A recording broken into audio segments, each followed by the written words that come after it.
Bonjour à tous, j'espère que vous allez bien. Bienvenue au Bureau des Affaires Célestes, si jamais vous ne connaissez pas. Alors aujourd'hui, je vais aborder un sujet, on va dire à résonance karmique, disons sur un bond de tiers. On va parler aujourd'hui des planètes natales rétrogrades. Vous l'avez sûrement constaté, dans un ciel natal, on peut trouver des planètes rétrogrades. Alors un peu comme on en trouve dans les transits, voilà, classique. Sauf que là, on va plutôt envisager les choses sous un angle, je dirais, un peu dichotomique. Est-ce que c'est quelque chose qui nous apporte des blocages ou est-ce que c'est plutôt quelque chose qui nous offre des potentiels cachés? Voilà. Alors déjà sur le plan astronomique, une planète est dite rétrograde, comme vous le savez, quand elle semble ralentir puis reculer dans le ciel vu depuis la Terre. Alors ce phénomène, évidemment, c'est une illusion d'optique qui est liée aux différences de vitesse orbitale entre les planètes. Sur le plan astrologique, maintenant, ça signifie que la planète ne fonctionne pas de manière, je dirais, spontanée, directe, linéaire. Elle suit un mouvement intériorisé. Moi, j'utilise beaucoup l'analyse des rétrogradations, notamment en karmique, pas forcément au natal, parce qu'en général, quand c'est utilisé en karmique, ça vient faire écho à d'autres placements que l'on peut trouver dans le ciel concerné. Dans un thème natal, donc c'est ce qui va nous intéresser ici, pas en transit. Comme on le sait, donc la rétrogradation est relativement fréquente pour certaines planètes personnelles comme Mercure, Vénus, Mars. Elle est quasi systématique pour les planètes lentes. Alors on va commencer à Jupiter, puis on va aller jusqu'à Pluton. C'est vrai que ce sont des planètes qui passent une grande partie de l'année en station rétrograde. Le Soleil et la Lune ne rétrogradent pas, bien sûr, nos deux luminaires. Et dans tous les cas, ça nous indique que chacun naît avec une énergie qui est tournée vers l'introspection, la révision ou la transformation intérieure. C'est un peu comme un transit rétrograde, mais qui est là durant des décennies, par exemple. La rétrogradation, il ne faut pas la considérer comme un défaut de fabrication, je vais le dire comme ça, mais plutôt comme un mode de fonctionnement différent, un mode de fonctionnement plus subjectif, qui sera davantage dans la réflexion. Et une planète qui va être rétrograde ne parle pas seulement d'introversion, parce qu'on parle beaucoup de repli, là ça parle aussi d'un rapport au temps qui n'est pas linéaire. C'est-à-dire que par exemple, vous avez une planète rétrograde, quelle qu'elle soit, vous n'allez pas vivre au même rythme que les autres, ni dans le même ordre, en fonction, évidemment, des paramètres sous-tendus par telle ou telle planète rétrograde. Et ça produit souvent des décalages en termes de maturation pour des projets. Si par exemple vous avez un Saturne rétro, un Jupiter rétro, un décalage de maturation dans vos relations, une Vénus rétro par exemple, des expériences vécues, comme on dit, trop tard ou trop tôt, et aussi une impression que les scénarios se répètent. Et dans une lecture karmique, je dirais plus radicale, la rétrogradation peut symboliser, je dirais même une temporalité qui ne s'est pas refermée. Vous voyez, comme une boucle qui se reboucle pas, en fait. Et toutes les personnes qui ont des rétrogradations natales, on est nombreux, je vous rassure, c'est pas exceptionnel, mais après tout dépend, encore une fois, de la nature de la rétro.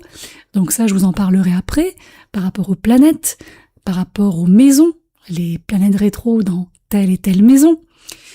Je vais également vous parler de Chiron rétrograde, parce que je sais que vous êtes nombreux à être très accrochés à ce que représente Chiron et à comment le vivre, ce Chiron. Donc, dans tous les cas, on ne commence pas notre vie au degré zéro, avec des rétrogradations. c'est pas un terrain qui est vierge au départ. Alors moi, je me suis toujours posé des questions parce que je fais beaucoup d'analyse karmique en séance privée. C'est vraiment ce que je préfère. Moi, je me suis posé beaucoup de questions en discutant avec les consultants et j'en ai déduit. Alors, ce n'est que ma propre déduction. Attention, c'est pas du tout une parole divine d'évangile ou quoi que ce soit, ou une généralité. Pour moi, j'ai l'impression qu'il y a certaines formes de rétrogradation qui sont à l'image d'un refus d'incarnation partiel. Pourquoi je vous dis ça? Parce que à travers les séances que j'ai pu faire, souvent ça indiquait qu'une part de la psyché résistait à l'expérience pragmatique directe. D'aucuns diraient à l'expérience terrestre. Je vous donne 3 exemples que j'ai souvent constatés. Vénus rétrograde, chez une femme ou chez un homme. À chaque fois, on peut détecter un refus inconscient, bien sûr, de s'attacher totalement. Avec un Mars rétrograde, homme ou femme, peu importe, il y a quasiment toujours un refus de se battre pour quelque chose, pour quelqu'un, pour une cause, pour soi-même. Il y a un refus d'entrer dans le conflit, d'entrer dans une forme de confrontation. Il y a un refus de lutter. Et pour Saturne, alors moi j'ai vu ça un peu moins souvent, mais quand même, il y a comme un refus d'accepter les lois, quelles qu'elles soient, provenant du monde extérieur, du monde social. Alors c'est pas une faiblesse, loin de là.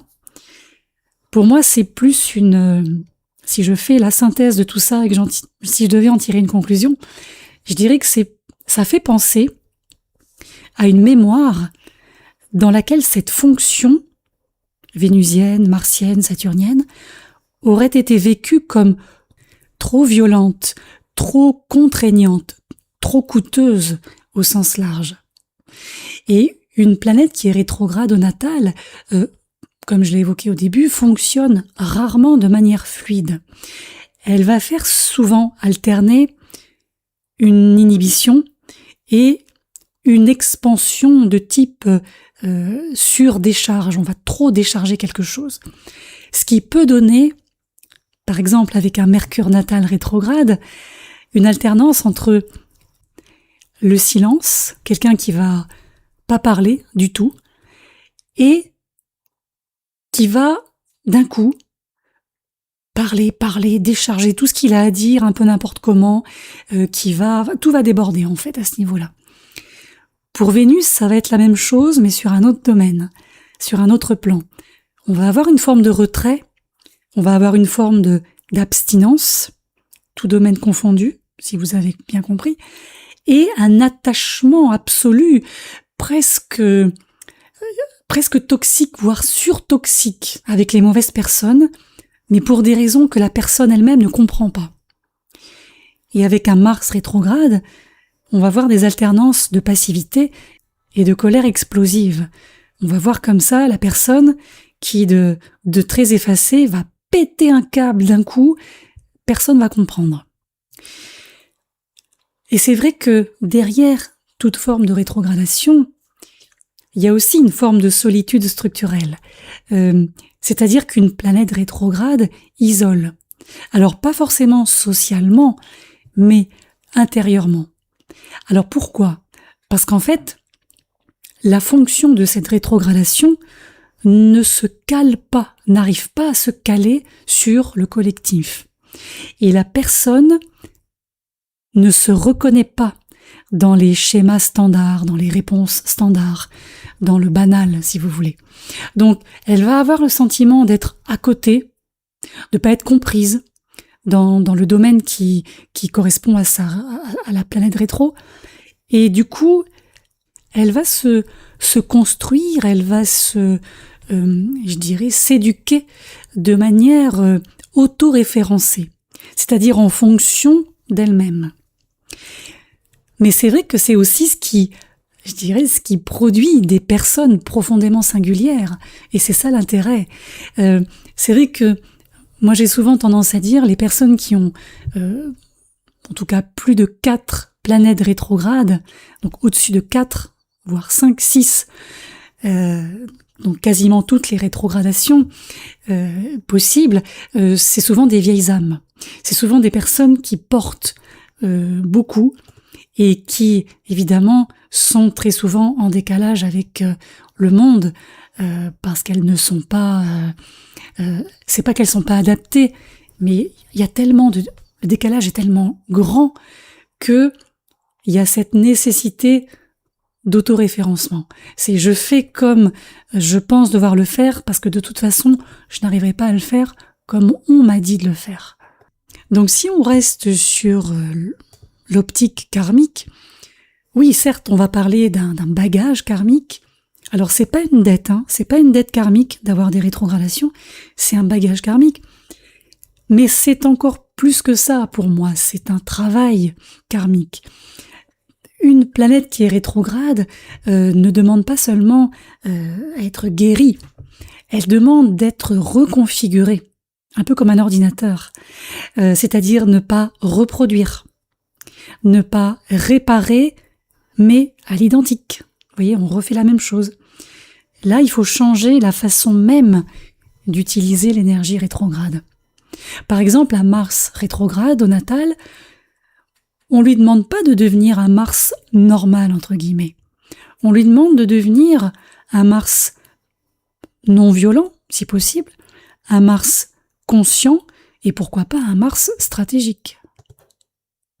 Et quand on a comme ça plusieurs rétros natales, donc mes fameuses vieilles âmes, je sais qu'il y en a qui m'écoutent, on n'est plus dans une simple nuance psychologique, clairement pas. On est dans une architecture intérieure dominante.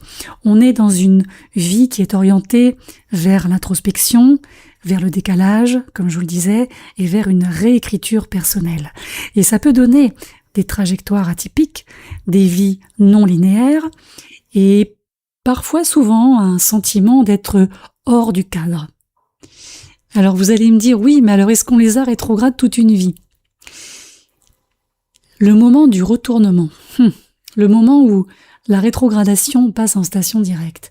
Alors oui, certaines personnes débloqueront leur planète rétrograde, alors souvent lors d'un transit majeur, souvent aussi on peut voir ça avec les progressions secondaires, avec l'âge, les événements de vie, les étapes de vie, ou après une crise importante. Et là on observe souvent un avant et un après très net. C'est comme si l'énergie de la planète se remettait à circuler. Et c'est là où on voit que cette énergie, quand elle se remet à circuler, arrête d'être subie et devient dirigée, donc autoréférencée, comme je vous disais. Maintenant, on va passer à chaque planète. Je vais vous dire un peu ce que j'en pense et ce que j'ai pu en constater. Je vais vous faire un petit catalogue planétaire. Alors avec Mercure rétrograde au natal. Souvent ce sont des gens, alors si jamais vous avez un Mercure rétro au natal, n'hésitez pas à nous donner votre point de vue ou votre vécu. Je sais que ça m'intéresse déjà moi-même, et puis ça intéresse aussi les auditeurs. Alors Mercure rétrograde, ça peut donner des pensées en boucle, un mental très arborescent, une sorte d'éventail comme ça, très large, une parole qui peut être décalée, différée. On peut avoir aussi une sorte de génie analytique, des personnes qui sont capables de vous tenir des raisonnements, on ne sait pas d'où ça sort, quoi. Donc la puissance des personnes qui ont un Mercure rétrograde, c'est cette pensée autonome et cette profondeur analytique assez rare. Le côté un peu moins positif, c'est une forme de confusion. Il peut y avoir de la confusion comme ça parce que ils finissent par se noyer dans tout ça. Et du coup, qu'est-ce qui se passe ? Repli intellectuel, repli mental temporaire. Avec Vénus rétrograde, On peut se retrouver dans des situations où l'amour n'est pas spontané. L'attachement est complexe, il peut être sélectif. Les gens qui ont Vénus rétro ne vont pas forcément vers les personnes positives pour elles, ils ne vont pas vers les personnes qui les tirent vers le haut. Il y a une notion de valeur de soi qui peut être instable et qui demande à être reconstruite. Donc la puissance de cette Vénus rétrograde, c'est que l'amour doit être lucide et non pas naïf, idéalisé. La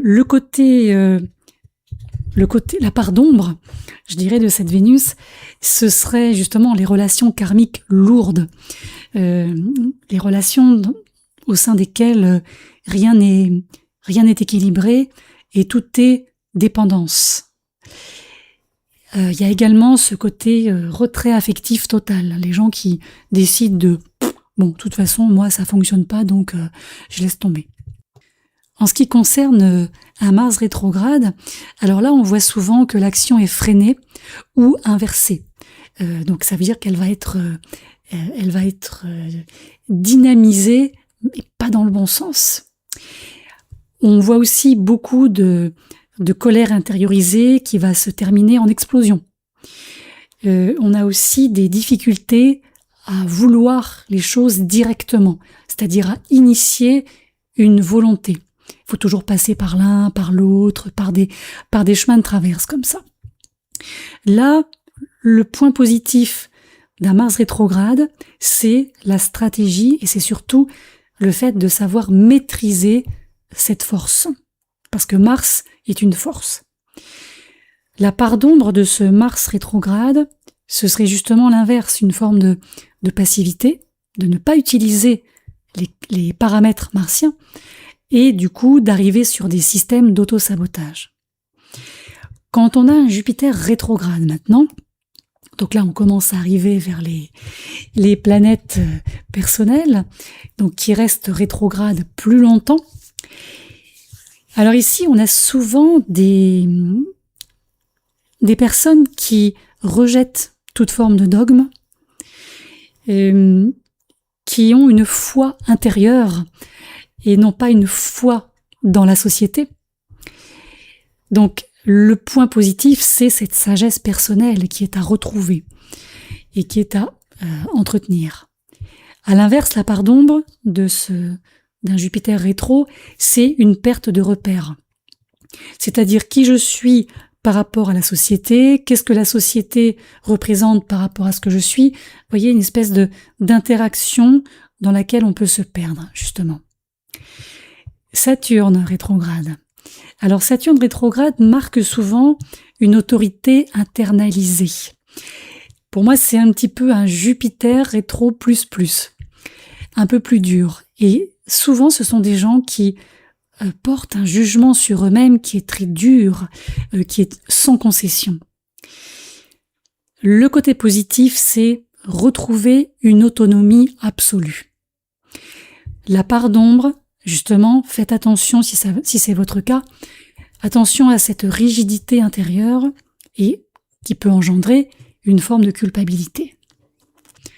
Quand on arrive sur des énergies de type Uranus, rétrograde, alors ce sont des gens qui ont comme cette impression d'être ou de vivre d'ailleurs une révolution intérieure silencieuse permanente.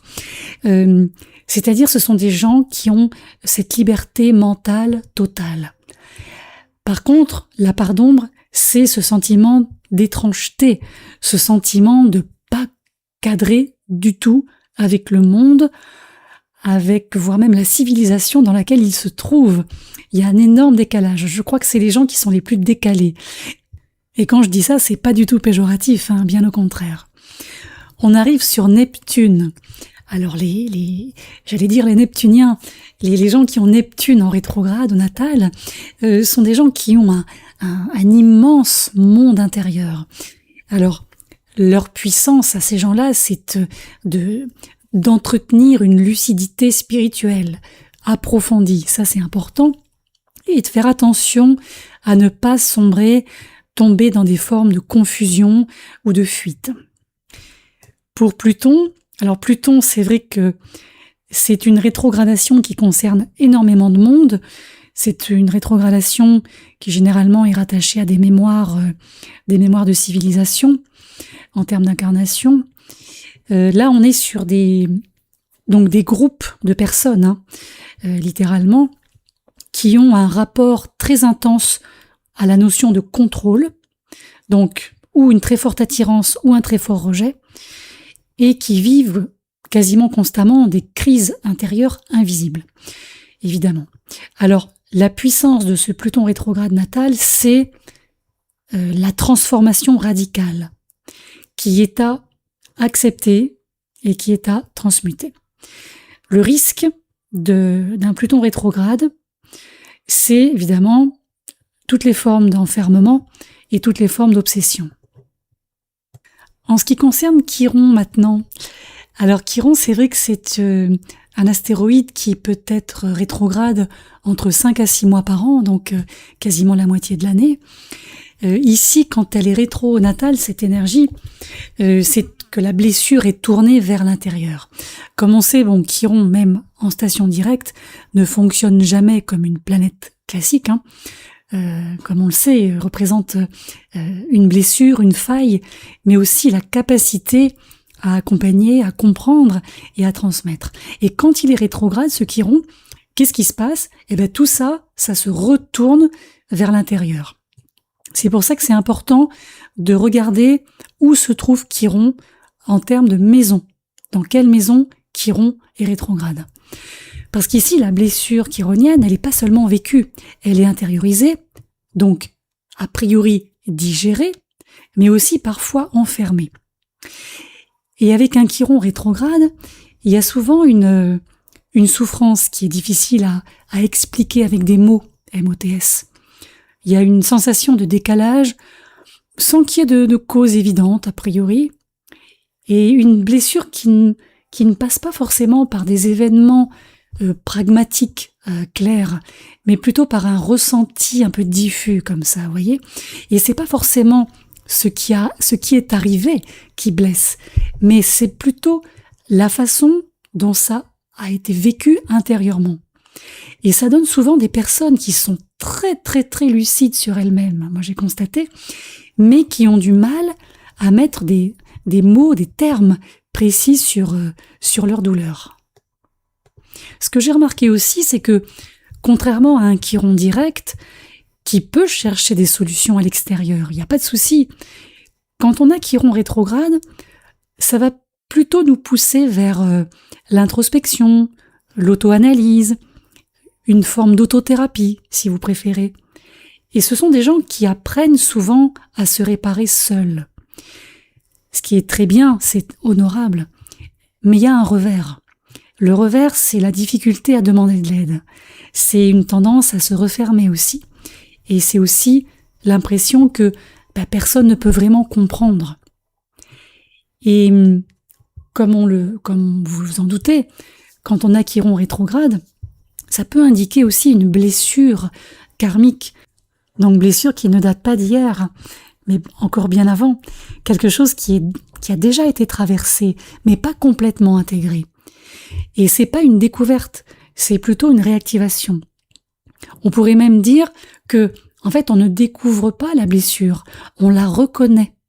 Et ça peut créer une maturité rapide, on le voit chez les jeunes, une fatigue émotionnelle précoce aussi, et pour beaucoup, une impression d'avoir déjà vécu ça, une impression de déjà vécu ou de déjà vu. Et c'est là où Chiron rétrograde crée un paradoxe fort. C'est-à-dire que si vous avez Chiron rétrograde au natal, vous êtes capable, même très capable, d'aider les autres, mais de rester bloqué sur votre propre blessure. Alors pourquoi ? Parce que d'une part, la compréhension est là, mais d'autre part, l'intégration, elle va être plus lente. Alors ça donne souvent des personnes très justes dans l'accompagnement, des thérapeutes, je dirais, naturels, spontanés. Pour eux, c'est une évidence. mais c'est des gens qui vont être très exigeants, très durs avec eux-mêmes. Et quand on a comme ça un Chiron rétrograde aussi, la notion de guérison qui est inhérente à Chiron, elle ne passe pas par des réponses extérieures, des solutions rapides, des modèles tout faits et prémâchés. Elle passe plutôt par le temps, l'acceptation et surtout par la mise en conscience progressive. Le moment clé quand on a un Chiron rétrograde, c'est quand on accepte que la blessure originelle ne disparaîtra pas, peut-être pas totalement, mais qu'elle peut devenir un point de force et un point de transmission. Et c'est pour ça que je vous disais que le placement en maison est déterminant, parce que c'est l'endroit précis où la blessure s'exprime intérieurement. Par exemple, en maison 1, on le sait, blessure d'identité, blessure d'existence. En maison 4, blessure familiale, racine émotionnelle, voilà. En maison 7, par exemple, blessure relationnelle, d'abandon, de rejet. En maison 10, on va plutôt être sur une blessure de reconnaissance et de légitimité. Et plus la maison est inconsciente, maison 8, maison 12, plus la blessure est profonde, plus elle va être difficile à cerner, mais aussi elle va être beaucoup plus transformatrice. Donc, Chiron rétrograde, pour résumer, ne guérit pas facilement. Il résiste aux solutions rapides, aux discours positifs, aux contournements, et il oblige à rester dans une forme d'inconfort, de comprendre en profondeur, et d'accepter une forme de vulnérabilité, plus ou moins durable. Et Chiron rétrograde ne montre pas une blessure visible, il montre une blessure habitée, comme je vous l'ai dit. C'est une douleur qui est intériorisée, silencieuse, mais très structurante. Et avec le temps, on se rend compte aussi que c'est pas la disparition de la blessure qui compte, c'est la manière, la façon dont elle, quelque part, elle est conscientisée, avec la justesse et la capacité à accompagner. Alors maintenant les maisons, allons-y. Comme je vous le disais, pour comprendre une planète rétrograde au natal, il suffit pas de savoir ce qu'elle représente, il faut regarder où elle agit, comme pour tout placement natal. La maison, c'est le territoire d'expérience, c'est l'endroit où la vie va insister. Et quand une planète est rétrograde dans une maison, quelle qu'elle soit, c'est là où le décalage devient concret, il est répétitif, il est inévitable. Alors en maison 1, si vous avez une rétrogradation natale en maison 1, là ça touche directement l'identité. Il peut y avoir une difficulté à se sentir aligné avec soi-même, comme si on correspondait jamais complètement à ce qu'on montre.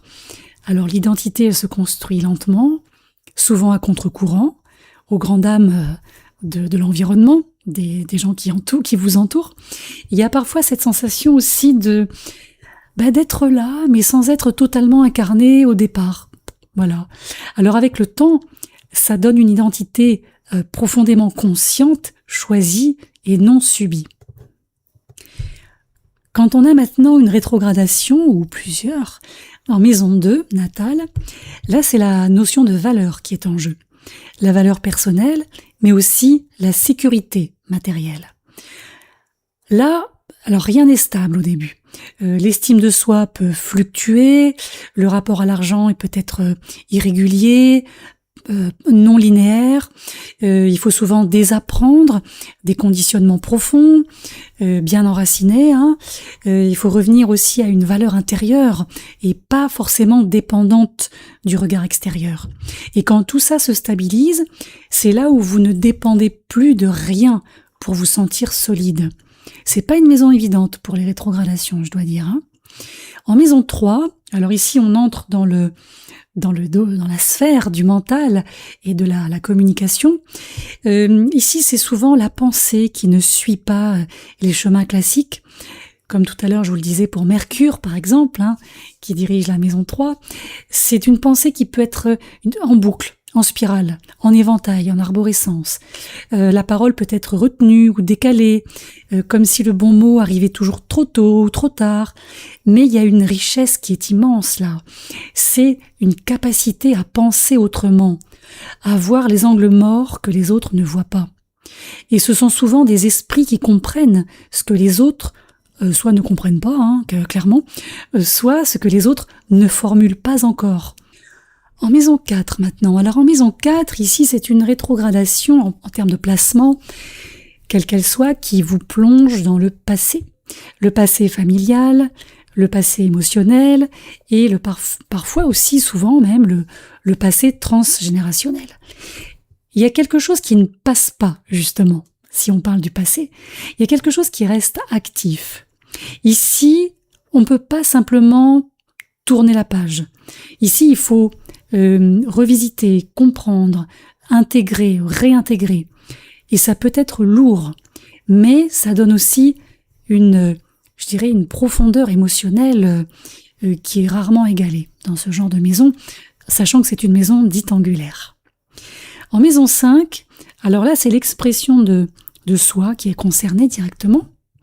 Le fait de créer, de jouer, d'aimer, d'être dans une forme de légèreté, il n'y a rien d'immédiat, il n'y a rien de spontané. Il y a plutôt une retenue dans l'expression, comme une difficulté à se montrer, à se livrer. La maison 5, c'est la maison de l'ego aussi. À d'autres moments, il peut y avoir aussi des périodes d'expression très intenses, mais très excessives. Donc il n'y a pas d'équilibre, il n'y a pas de juste milieu. Et l'amour aussi, en maison 5, quand on a une rétro en maison 5, c'est jamais léger. C'est vécu comme une expérience transformatrice. Alors, j'ai envie de dire pour le meilleur ou pour le pire, mais en tout cas c'est transformateur. Et en tout cas la créativité, au sens large, une fois qu'elle est libérée, elle devient personnelle. Là aussi, il n'y a pas besoin d'aller chercher une validation à l'extérieur. En maison 6, quand on a une planète rétrograde en maison 6, alors ici c'est une rétro qui s'ancre dans le quotidien, le travail, le corps, les habitudes. Il y a souvent une difficulté, j'ai remarqué ça, à entrer dans des systèmes rigides. Il y a comme un rejet de toute forme de fonctionnement mécanique. Alors le corps, par exemple, peut devenir un lieu de tension intérieure. Le travail peut devenir un lieu de remise en question permanente. Mais en fait, ça pousse la personne à chercher et à trouver une manière de vivre et de travailler beaucoup plus consciente, beaucoup plus alignée avec ce qu'elle est. En maison 7, alors ici on entre dans le territoire de l'autre, comme vous le savez, le territoire d'autrui. Et là, la rétrogradation, quelle qu'elle soit, devient très visible. Pourquoi ? Elle est très visible parce que ça touche les relations. Et ici, souvent, quand on a une rétrogradation en 7, en maison 7, les relations ne sont jamais simples.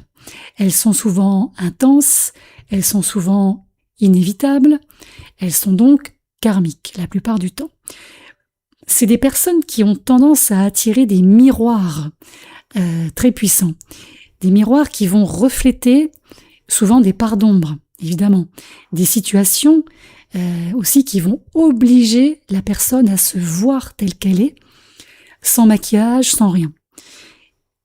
On peut y trouver des répétitions, donc des schémas qui se répètent, des attachements forts, mais des attachements presque à la Roméo et Juliette, très avec une fatalité derrière, et ou des séparations qui sont extrêmement marquantes.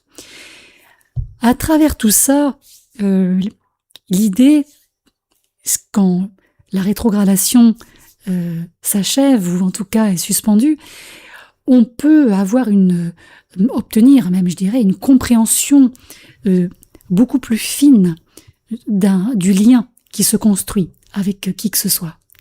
C'est littéralement un réapprentissage du lien à l'autre. Quand on arrive en maison 8, si vous avez une rétrogradation natale en 8, alors là, on plonge. On plonge, alors c'est pas négatif quand je dis on plonge, mais c'est que là, c'est une maison karmique. Donc, c'est une des maisons les plus intenses, et de fait, la rétrogradation natale sera intense. Ici, elle oblige à affronter les transformations, les pertes et les dynamiques de pouvoir. Là, il n'y a rien qui reste en surface. Tout est à l'intérieur, tout est dedans. Les étapes de vie, les crises sont souvent intérieures, du coup invisibles, mais qu'est-ce qui se passe? Elles transforment profondément. La maison 8, c'est Pluton, hein. Donc, vous voyez ce qu'il y a derrière, ce que ça porte.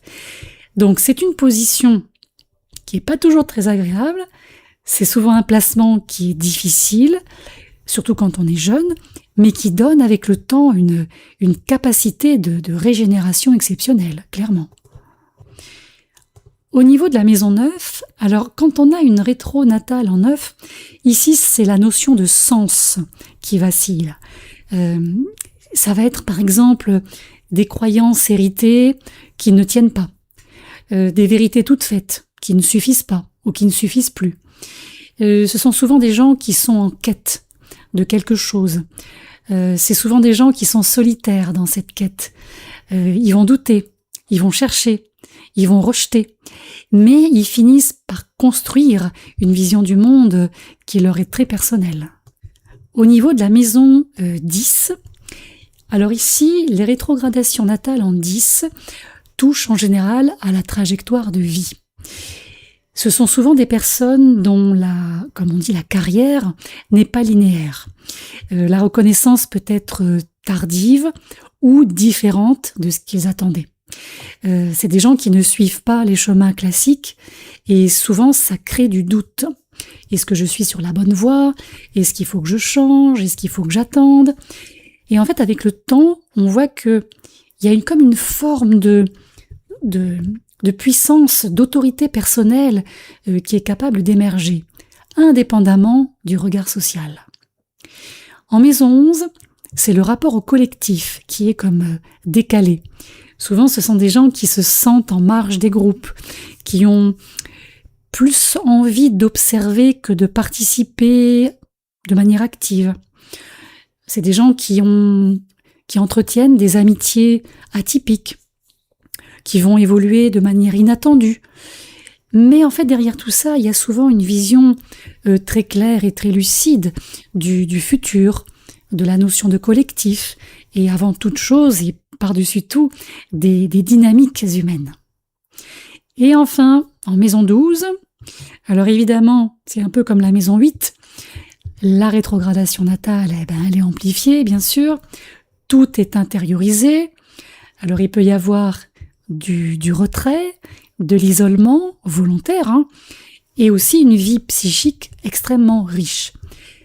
Mais il y a évidemment souvent aussi un sentiment d'enfermement qui dépasse la personne. Le potentiel ici d'une rétro natale en 12, pour moi, se résume en 3 points. La lucidité, parfois peut-être même trop lucide, l'intuition, extrêmement développée, et une compréhension hors norme des strates invisibles de la réalité. Donc c'est une position qui est très exigeante, et là aussi très transformatrice, évidemment, comme pour la maison 8. Donc vous l'aurez compris, au fond, la maison ne bloque rien, quelle qu'elle soit cette maison. Elle insiste, hein, elle nous ramène toujours au même endroit, jusqu'à ce que quelque chose soit compris, intégré, transformé. Et avec une planète rétrograde, cette insistance, c'est un peu comme un chemin. Alors c'est pas toujours confortable, hein, comme on vient de le voir, mais il y a toujours un sens derrière tout ça. Et pour conclure, je dirais que finalement, les planètes rétrogrades natales, elles ne sont pas censées bloquer une vie entière. Elles empêchent de la vivre à moitié, certes, elles ralentissent, on l'a vu, elles compliquent les choses, elles isolent aussi parfois, mais surtout elles nous obligent à comprendre, à ressentir et puis à choisir. Et puis surtout, et peut-être même envers et contre tout, elles nous empêchent de tricher avec nous-mêmes. Voilà les amis, j'espère que ça vous aura plu, intéressé. Ça faisait un petit moment que je réfléchissais à ce podcast, en tout cas à la façon dont j'allais vous le présenter. Voilà, c'est chose faite. J'espère que vous y trouverez quelques clés aussi, en fonction de votre ciel de naissance ou du ciel de naissance de quelqu'un que vous connaissez. Je ne sais pas. Et voilà, en tout cas dans une optique de compréhension plus claire.